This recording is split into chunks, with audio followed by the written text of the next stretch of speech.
Hello and welcome back.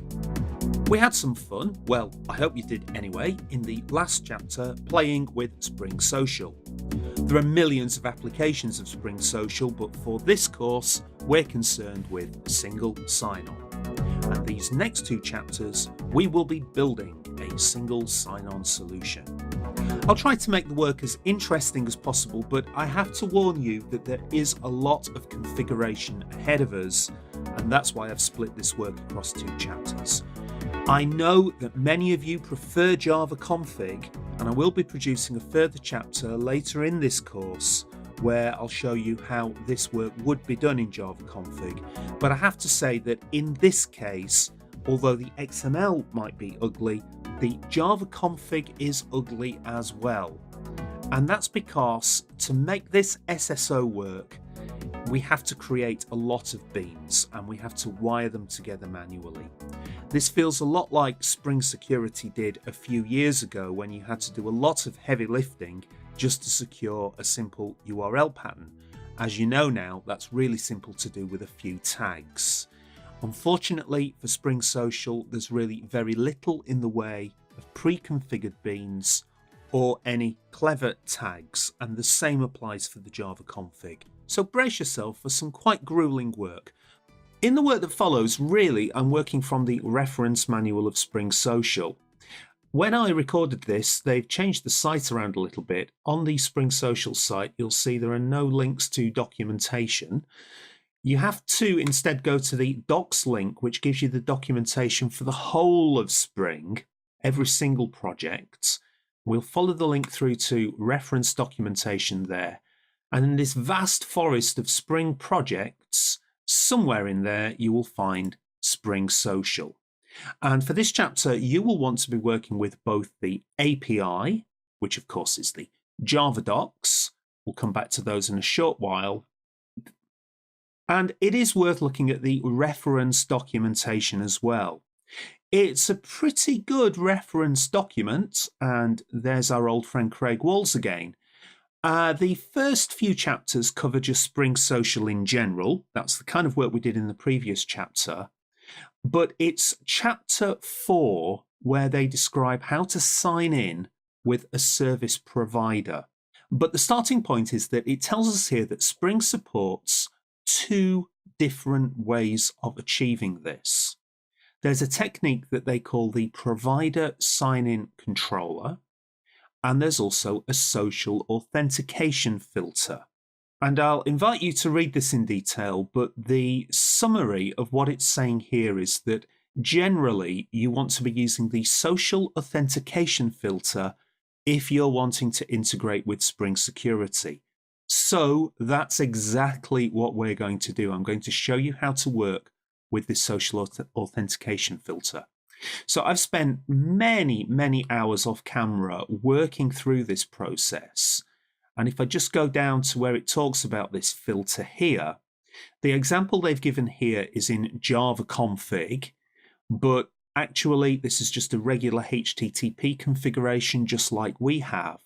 And they're showing you there just how to slot this filter into the filter chain. We'll be doing exactly the same thing in XML. That's just one line of XML. But then they show you how to set up the button on your web page to kick off the process of signing in, and we'll be doing that.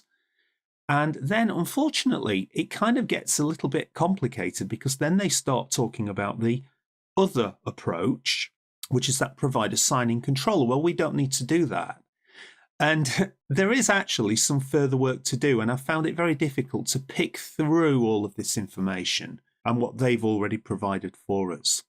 So you could certainly work through that reference manual. It's not bad, but it's perhaps not particularly well focused. It may have been rewritten by the time you watch this, but so do have the reference and the API to hand, but I'm now going to take you step by step through the process. There's some hard work ahead, but I'll try to make it as gentle as I can.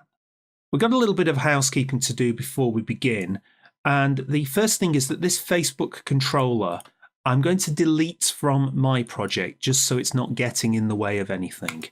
Obviously you can put that to one side. You don't actually have to remove it from the project, but I've decided to do so because My secret is in there, and I don't really want that to end up in the sample solutions.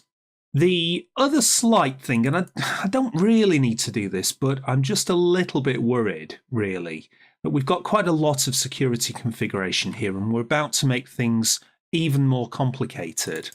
And actually, what I'm talking about here is in the MISC beans section, because from the previous chapter, I've been spinning up an LDAP server. Now, I'm sure that that's absolutely fine, but as I say, as I'm going to do something quite complicated here, I'd rather not have that getting in the way. So I'm going to remove the declaration of the LDAP server, and in fact, I'm going to remove the authentication provider for LDAP from the Authentication Manager. And I think that effectively means, I think this will still compile and deploy. It's actually valid to have an authentication manager with no providers inside. I'm not seeing any errors on the deployment. But of course, this means if we try to visit a page like the All Customers page, I'm not going to be able to log in because there's no valid provider. So my plan is I'm going to leave that broken for most of this chapter. We'll get that working back again at the end. But I want now to put onto this login page the opportunity to sign in with, first of all, Facebook. Well, the starting point is that although I said there isn't much in the way of namespace support for Spring Social in security, there is one tag that we can use from the library. And the tag is Facebook:config. And what this tag will do is it will create the connection factory that we saw in the previous chapter. You'll remember that we created that manually in the code. Obviously, we don't want to be doing that. We want to be externalizing, in particular, the client ID and the client secret. And we can do that through this tag. The tag takes two parameters. First of all, the app ID, which again, you will need to recover from your settings on the dashboard under the Basic tab. And then you will need the app secret, which you can find by doing a show. And that's the parameter app-secrets. That's all there is to that tag. And in fact, that's the only tag that's going to help us in this chapter. Everything else is going to be configuring beans manually. Now, this Facebook is its own namespace, so we're going to have to do the usual business up at the top here of configuring that namespace. So we'll be adding a new XML NS line. So I'll copy the existing one from security, and that's going to become Facebook. And the URI for this is schema/social/Facebook. And if we do the corresponding change to the schema location, I'll borrow this one called context.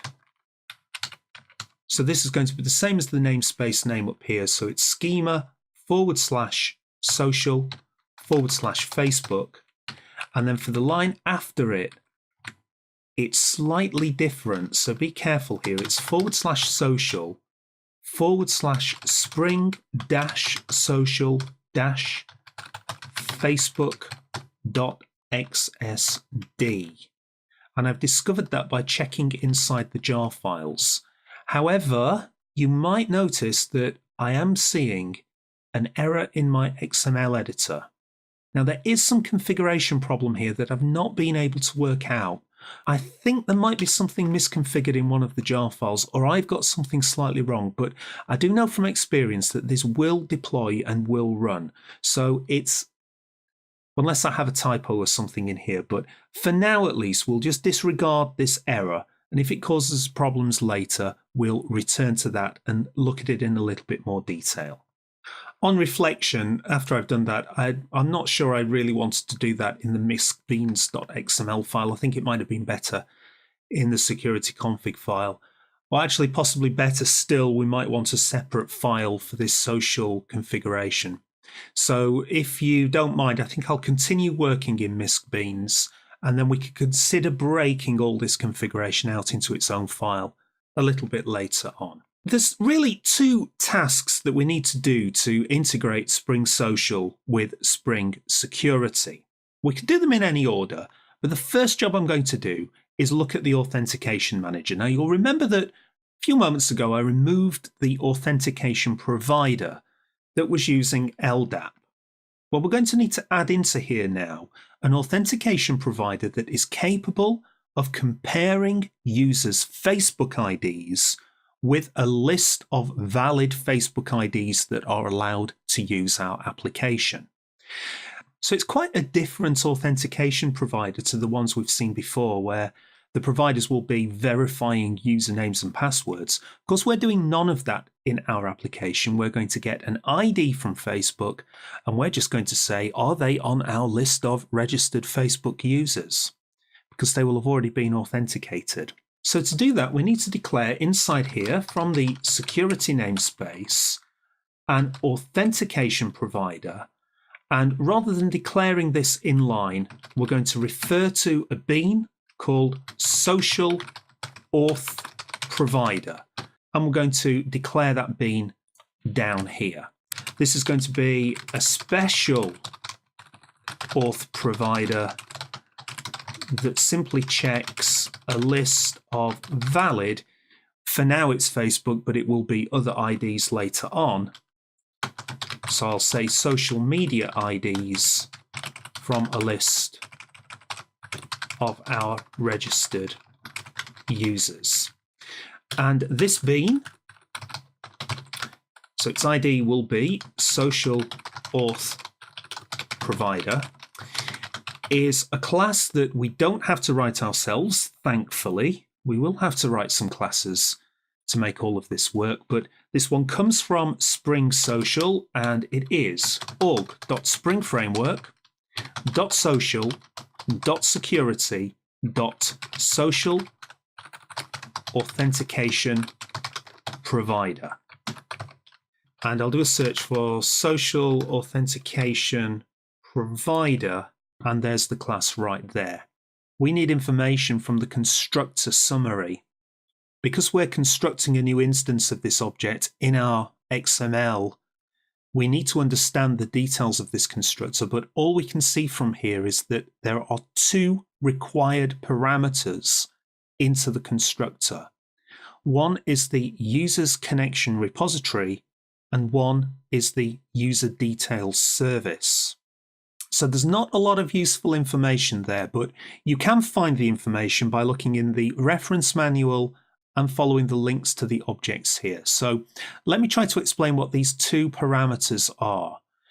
This user's connection repository, I think I'll explain this one by returning back to the Facebook controller that we wrote in the previous chapter. Of course, I've deleted it from my workspace, so I've had to recover it from the practicals and code folder. You'll remember that we did a two-step process. In step one, we kind of kicked off the whole login to Facebook process. And then we bounced to this second method here, which did leg 2 and 3 of the operation. Now, we didn't go any further than that, but of course, we're going to want to do further operations against that API as we go through our application. So we might have a second and third method that do other things with Facebook. But the problem is we're going to lose sight of this connection that we got hold of here. So part of Spring Social, and we didn't use this simply because we didn't get advanced enough, part of Spring Social is a class called a connection repository, and that enables you to store away this connection for this particular user. And it avoids you having to worry about things like session scope and all the usual stuff. You just use this connection repository to get back old connections for that user. Now, because Spring Security is going to have to make multiple calls to Facebook, then this social authentication provider does need one of these connection factories in order to do its work. So that's got to be one of the parameters that we pass into the constructor. So this is going to become a constructor arg, and this is going to be referencing another bean that we'll create in a minute. So I don't know, I'll give this the ID of maybe users connection repository. So we need to create that bean. And as part of Spring Social, there are at least two predefined implementations of this connection repository. Let's investigate that. So here's the interface, and you can see here that there are two known implementing classes. You can store these connections in memory as part of your running application, or you can store the connection information in a database. It's the usual deal. If you go for the in-memory version, the idea of this is, as they say, it's intended for testing and small-scale applications. It's not like storing usernames and passwords. Actually, this repository will work on a production application, even though it says it's not intended for production use. The only problem with it is, when the application exits, and for a web app that really means when we redeploy the web application, all of the user's connections will be lost. And that could be pretty annoying for the users. So the JDBC version is going to, if you like, survive server restarts. Oh, another problem with the in-memory version is that it won't work if you're distributing your application, if you're running it across multiple nodes, load balancing and that kind of thing. So we're definitely going to want to use the in-memory version here. Now, again, and this is why I was warning you that this isn't going to be much fun, this part of the chapter. This class itself needs a parameter. We need something called a connection factory locator. Where on earth are we going to get that from? It turns out, well, I found this by experiment really, that this connection factory locator has already been created via this Facebook:config tag. So that makes our life quite a lot easier here. We can use, so this is going to be the spring framework.social.connect.mem, and then it's the in-memory users connection repository. If I do on here a simple, just indent things out a little bit, AutoWire equals constructor, that saves us the work of having to do any kind of injection because it will automatically pick up the object that was created in here. But anyway, that's only parameter number one into this social auth provider. There was a second one. This is a user details service.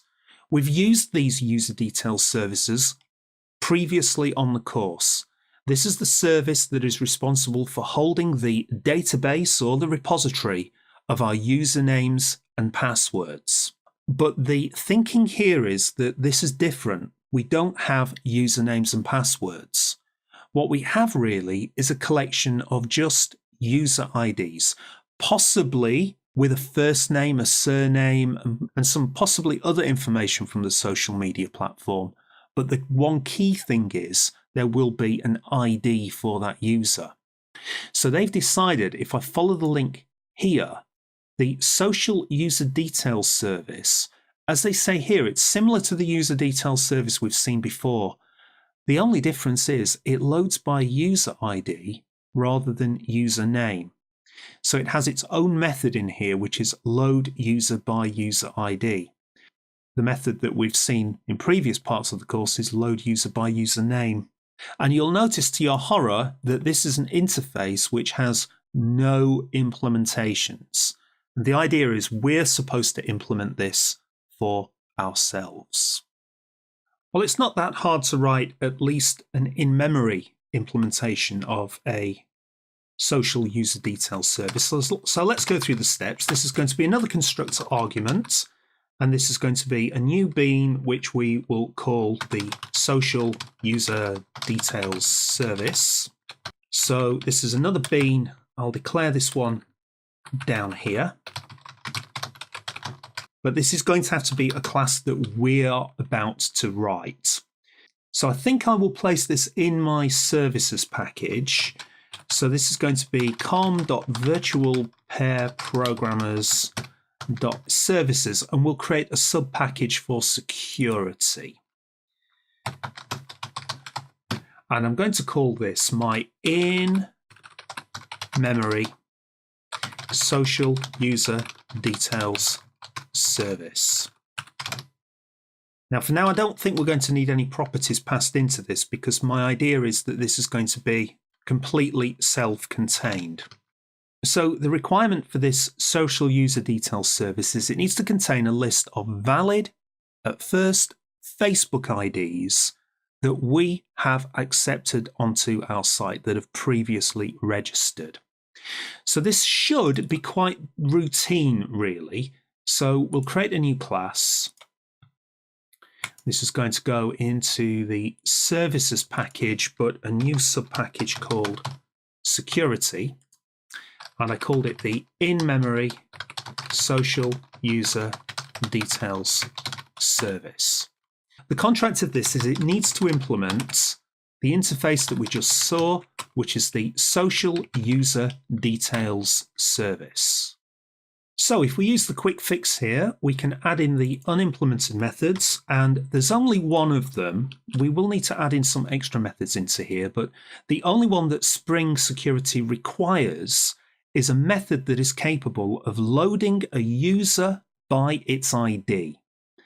Now again, I'll point you back to earlier parts of the course where we did exactly this in order to load a user by their username from a database table. But this is different. This is a user ID, and we want their social media details. So for this course, I'm going to keep this completely in memory, but I hope you're happy that this would be an easy enough job to make this a database version, and you could use JDBC or similar. I'd probably recommend JDBC here, and you would just connect to a data source and do your usual JDBC template operations. All I'm going to do is I'm going to keep a hash map in a private attribute, and this is going to be a map of strings. The strings will be the IDs, and for the values, notice here on the return type, the return type it's expecting is a class called Social User Details. Now this is part of the framework, and we can check that by going through the Java doc here into Social User Details. This is an interface, but luckily there is an implementation of this, and it's a very basic class. If we go down to the methods, actually it's inherited these methods. It contains get password, get username, and the usual things that are on the standard Spring Security user class. Now what you could do if you wanted to store, for example, the Facebook username or the Facebook first name, Facebook email, that kind of thing, then you could extend this class and add in your own attributes. But for this course, this is going to be more than adequate. So the value here will be this class called Social User. So that's where I'm going to store my data. We'll need some imports there. We've got the Java util map, and social user's gone in automatically. Now I could initialize that in a constructor, but I think I'll do it in line and initialize this as a new hash map. And we'll start with an empty hash map. So you can see that the huge downside of using this in-memory version is every single time we redeploy this application, all of our social media users will be lost and wiped away. Now that's obviously a bad thing and definitely not for production. But it means that the implementation of this method is now fairly trivial. We can do a lookup on this parameter. This parameter is actually going to be the user ID. And that should, we're hoping that's going to return a social user. I'll just call that user. And we'll do a quick check. If the user is null, then we will throw this username not found exception, which appears to be part of the contract. Of course, I need to instantiate that. Annoyingly, they haven't provided a default constructor for that exception, so we have to add in apparently a string, which presumably is an information string. So the user, I should say the social user ID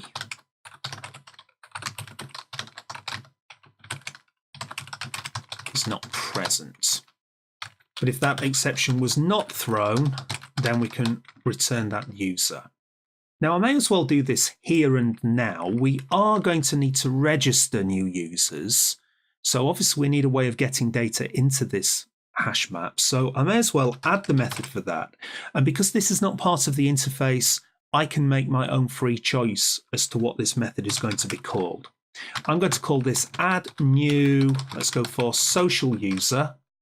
And actually, for now at least, I'm just going to take in the ID that has been sent back by Facebook.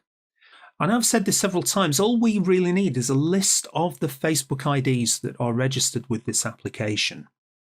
I'll leave it as an exercise to you, but you could at a later date expand this to take in the information about the user, such as their name and so on, and you could then store that in an extension of this social user class. I'm not going to bother with that. The ID is enough. I can create a new social user. The username is just the user ID. I've been inconsistent there. I don't know why they haven't renamed that to ID, but it is going to be the ID. The password is not relevant. We are not storing any passwords in this system, or at least for social media users. Again, I don't know why that's present in the constructor, but we're not going to use it. That's why I've put a nonsense string in there. But we do need to store the authorities that these users have. Now, of course, that would depend entirely on your application, but for our application, we know that a social user is only going to be a user. They're not going to be an admin, so we could put them into the role of CRM user.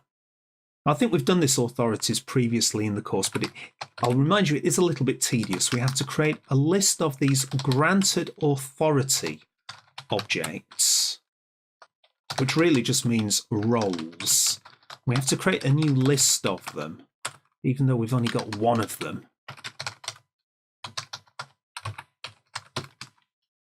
And if I do the imports for that, again, java.util.list, the granted authority just comes from standard Spring Security, and I think we have met that earlier in the course. And what we need to do with that is take the authorities and add into them each of the roles. So we can create a new instance of new simple granted authority, passing in the name of the role. This will be role_CRM_user. Now that we've created this new social user, we can store that in our hash map.